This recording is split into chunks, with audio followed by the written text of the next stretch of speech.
Right now, somewhere in the middle of last night, you had an entire vivid experience. Conversations, places, maybe even people who don't exist in your waking life. And by the time you poured your coffee this morning, almost all of it had already vanished, quietly, completely, without your permission. You've probably assumed dreams are simply forgettable, background noise your brain doesn't bother saving. But the real answer is far stranger, because your brain isn't failing to remember your dreams. In most cases, it's actively working to make sure you don't. Here's a strange fact worth sitting with first. You dream every single night, multiple times, whether you remember doing so or not. Sleep researchers have found that people woken directly out of REM sleep, the stage most associated with vivid dreaming, report a dream almost every time, regardless of whether they ever considered themselves a person who dreams a lot. The dreaming isn't rare, the remembering is. So what's actually happening in that gap between experiencing something vividly and completely losing access to it minutes later? Neuroscientist J. Allen Hobson, whose research helped shape modern understanding of dreaming, proposed something called the activation synthesis hypothesis. During REM sleep, your brainstem fires off essentially random neural signals, while your cortex, the part of your brain responsible for meaning-making, scrambles to weave those signals into something resembling a coherent story. Under this model, a dream isn't a message from your subconscious. It's your brain narrating chaos in real time, desperately trying to make sense of noise. That alone might explain why dreams feel so strange, but it doesn't fully explain why they disappear so fast. For that, you need to look at brain chemistry. Sleep researcher Robert Stickgold, who has spent decades studying memory and sleep, found that levels of a chemical called norepinephrine drop dramatically during REM sleep, reaching some of the lowest levels recorded during any state of consciousness. Norepinephrine plays a critical role in helping your brain flag experiences as important enough to consolidate into long-term memory.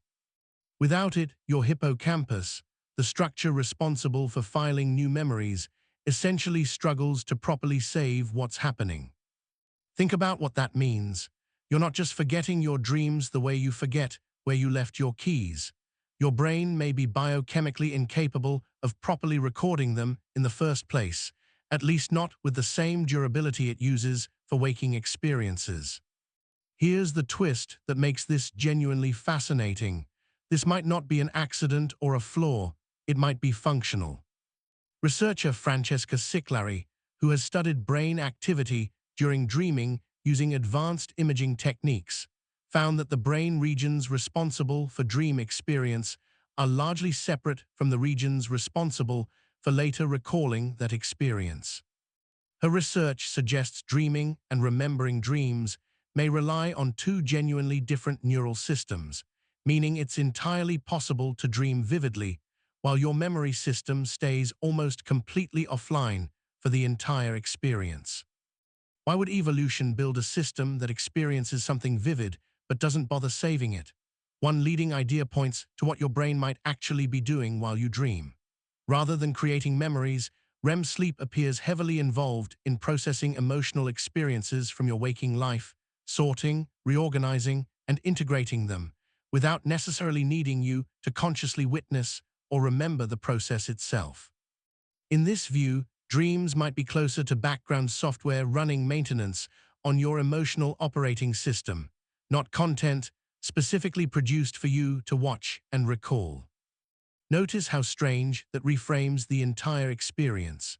You've probably felt frustrated waking up desperately trying to hold onto a dream slipping through your fingers as if you're failing at something important.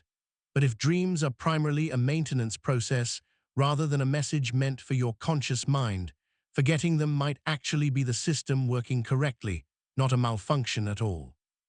There's a small window where this changes, though.